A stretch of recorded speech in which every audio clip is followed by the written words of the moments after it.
Alright, hello everyone on Solomon.net. I thought I would record my first actual live game as Jungle Fiora.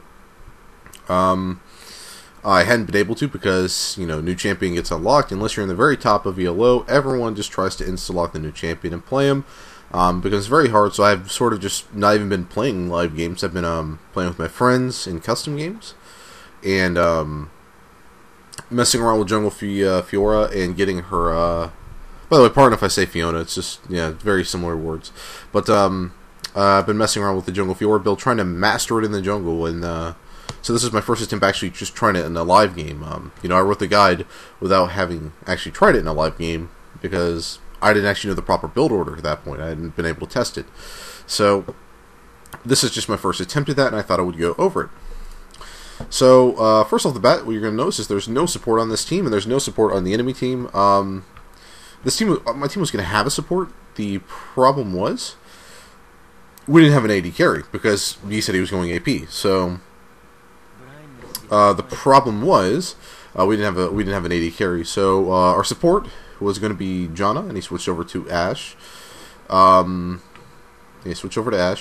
And I don't know about the enemy situation, but they don't have a support either. So it's going to be very interesting that there's an AD carry bruiser bottom versus, you know, AD carry support bottom. I'm actually not that low in ELO either. It's like, you know, maybe people will be like, well, maybe he's under 1,000 ELO. I'm actually, I've teetled between 1,400 and 1,550 ELO, so I'm not that low. I just muted TeamSpeak right there. So my team asked me if I need a leash, and I'm like, nope, but it would help. Let me speed things along real fast. I'm just laughing. So I don't really need a leash, but it helps because she is so slow, and this does help me out in my jungle clear. I don't have her leash my raids. I actually start off my raids myself, and I have her just beat on the two back ones so they go a little faster in the end. Speed through here, and I actually clear out the raids right as red spawns, and I'm usually 5 seconds a bit later, so there, you know, that helped out. And this is an amazing leash right here. She sticks around, beats on it for a bit. It just, oh man, just keeps beating on it and beating on it, and our bottom gets like 2 kills. It's really insane how that bottom went. But I didn't even have to pop a health potion. I mean, this leash was really, really good. Usually by this point I have to pop at least 1 health potion, then I'm down to like half HP. So that leash was pretty good. Just to give you an idea, I mean, you can maybe even start with what I'm planning on doing is if you can get a leash, I would say start with boots and 3 health pots. I think you could do it. Just you need a pretty good leash. So I'm going to speed through here a bit, because I don't gank, I do my full jungle route. Obviously don't want to deviate too much. WEE, that's how I've done it so far. Alright, going to do blue. And it's at this point that I'm going to attempt to gank. I see that the enemy Ashe is relatively low. You see my camera's on her right now because I can see her health bars. She's relatively low, she should go back, but she decides not to, and that's a bit of a mistake on her part because... yeah, so apparently their Fiora hadn't connected yet, but that was not a big deal.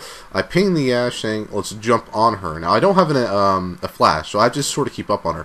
The thing is, Ashe is really, really slow. Look at her movement speed, 305 compared to my 325. So I'm just going to continually creep up onto her until I can lunge. And at that point, I exhaust her, and then I just kill her. I didn't really need to exhaust her, but if she kept running, I probably would have needed to exhaust her. So I got the kill there because... just being overly cautious on my kill, and I decided, you know, I'm going to steal some wraiths. Nautilus is a very slow jungler in my opinion, and you see he had the whole top lane as well because they had a disconnect. So I just decide to try to take on Nautilus. I figure I can't do that just yet, but then I notice I have a TF right here, so I go out and try to bait the Nautilus, and I go into this bush to do so.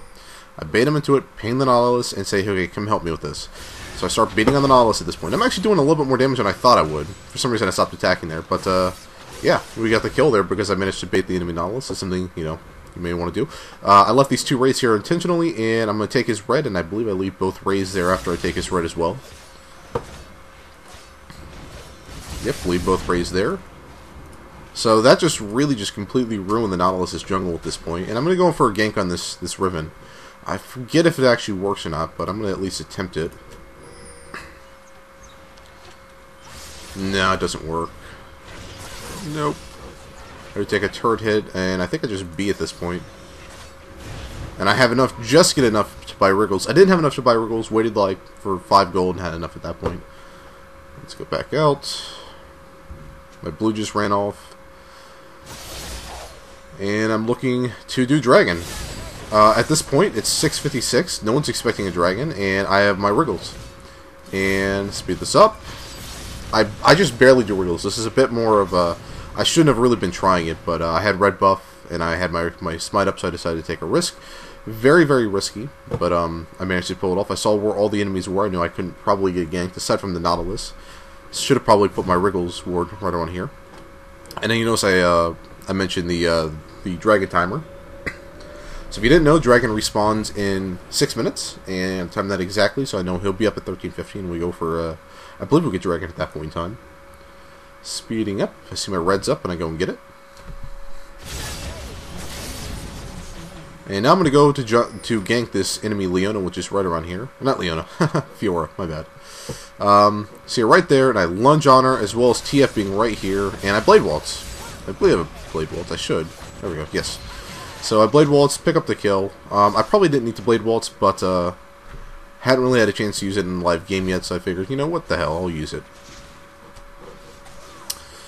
And Nautilus goes there, and we actually get really, really ballsy here. We want to kill this Nautilus for the blue, simply for TF, and we don't give it to TF, but we get really ballsy since we're all up here. And so I see the Nautilus, I'm like, well, I can semi-block the turret hit with my W, so I decided to tank it. And I ended up accidentally taking the blue. I meant to give it to the TF who would ask for it. And I give him a little sorry, sad face here, but he's like, that's fine then. Just take my blue. It's up. So, it was a little ballsy there, but, you know, it was definitely worthwhile because we killed their jungler yet again.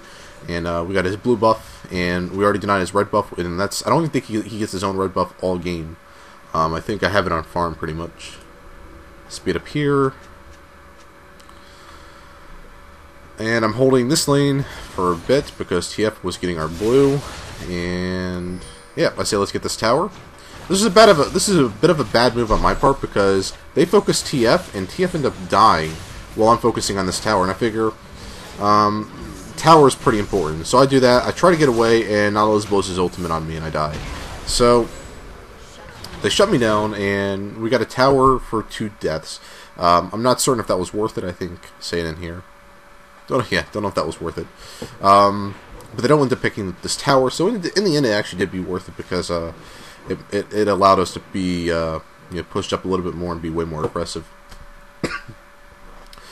Gonna speed up through here and forget what all the pings were for. I think he wants me to gank top, so that's exactly what I'm doing. And I go up behind this Fiora. I try to exhaust her, and it doesn't go off for some reason. So I exhaust her here. TF again pops in. This guy's all over killing this Fiora up top. But he picks up the kill this time. And yeah, you just want to keep the pressure on him, and we take this tower for it as well. There's really not much they can do. The pushing power of Fiora alone is pretty insane. Kill these minions, and I go over to take the red, or the big wolf.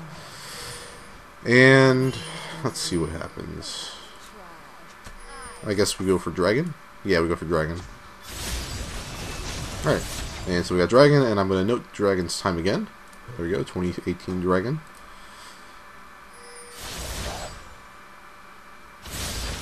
And I want to point something out real fast. If you look at my build right now, it's actually rather interesting. I have Wriggles, Dagger, Boots 1, and I have 2 Vampire Acceptors. This is a little trick that my friend who's rather high in the YOLO told me. And that is to, once you have your Wriggles and you're a melee champion, for certain champions, depending on, you know who they are, like Lee Sin, this wouldn't work on Lee Sin that well, but for someone like Riven or Trendemir or Master Yi or, in this case Fiora, it works pretty well. And what that is you have a lot of base damage. I only have my Wriggles for damage, and I have 140 AD, and this is because I have Riposte, which is pretty nice. And I should be putting more points into that, but I'm not. But Riposte gives me a nice little one, and she has some pretty good scaling AD as a result. So what you do is you build a dagger, which the dagger is going to become a black cleaver in a bit. And you build 2 Vamp Scepters, and this lets you sustain. This is going to be very, very important for a team fight that's going to happen and decide the game later on. Well, actually, no, it doesn't decide the game, but you'll see what I'm talking about when I get to that. I'll point it out. Anyways, whoa, this is acting weird. Okay, there we go. So I'm doing my red again. And we see Nautilus. I see Nautilus, and I'm telling them to retreat because I saw him going after them. And he's just all sorts of in their face right now. And Arash kills her with the frost arrows. Or whatever those are. I forget the name of it. I Blade Waltz him, and he dies. And we see this Ari right here. I get really, really cocky, get her to blow her flash, and I actually go back on her in a second, get her to blow her ultimate, so that was pretty good.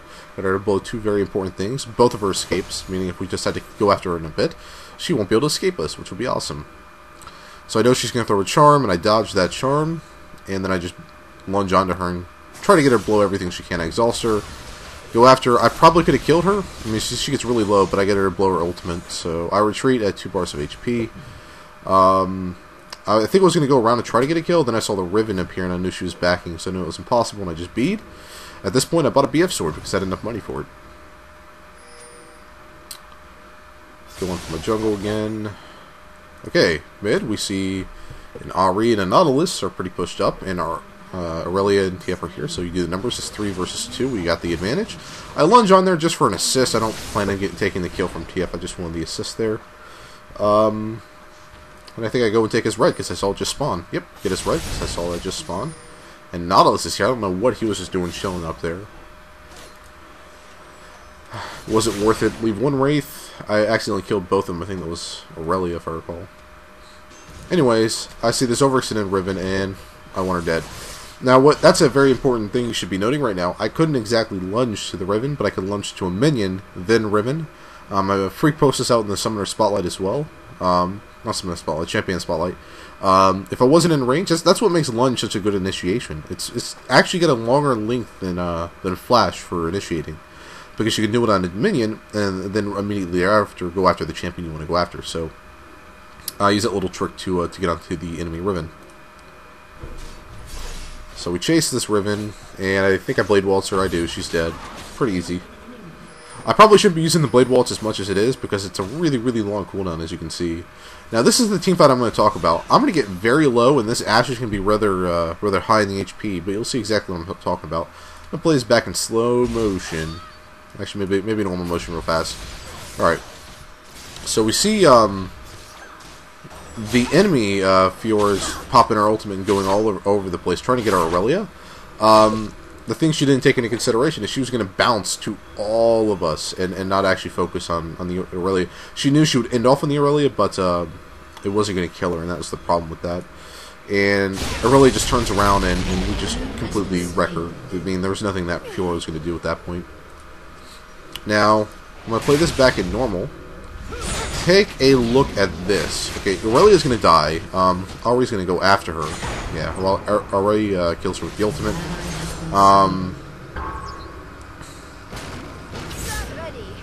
Yeah, anyways, right here. So, I'm going to distract. I'm going to keep our AD carry and Lee Sin alive. They've already got an Ari to deal with. I'm going to try to let him pick them off, and I'm just going to tank these 2 people. I can't really do that, but this is going to get pretty insane. These 2, Ashe and Nautilus, are going to focus me. You're going to see Ashe's health is, roughly a little over half, and just take a look at what happens. She goes after me. And look at how low I am at this point. I am at a little over 2 bars. Take a look at this. This is why I got the lifesteal, by the way. If the Nautilus wasn't here, I could 1v1 the Ashe at this amount of HP because of my lifesteal.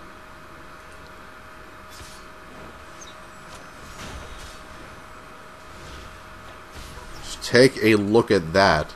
Ashe actually has to flash away because I'm generating so much lifesteal that I can take both hits from an AD carry and Nautilus. That's how much lifesteal I have, and my attack speed allows me to do this. So, yeah. Lifesteal with attack speed on Fiora is mean. You can take out an AD carry that is building horribly, but you can take out an AD carry in most situations at this point in time. And I die here because she obviously flashed away and I couldn't do anything. Yeah, so I died, but just to give you an idea of why I actually go lifesteal. And they killed the Ahri, so it was, actually I think... No, our Ashe died as well, so yeah, it was a relatively bad trade-off, but you see why I built the lifesteal. Now, at this point, I have a Black Cleaver, and if you look at our kills, it's 18 to 9, we've gotten every dragon, I've taken every red away from this Nautilus. He's gotten blue, but he hasn't kept blue longer than like 2 or 3 minutes. Game is going over pretty bad for them, and if you look at the replay timer, game's pretty much over. They're going to surrender the moment it hits 20 minutes. So I'm going to get over to my jungle, kill wolves, start walking here, then see the surrender vote, and that's it. So that is Jungle Fiora. She's pretty mean. Once she gets on a target, she's not getting off of them, as you've seen in this video. Yeah, hope you guys learned something about Jungle Fiora. She's really, really mean and really fun to play.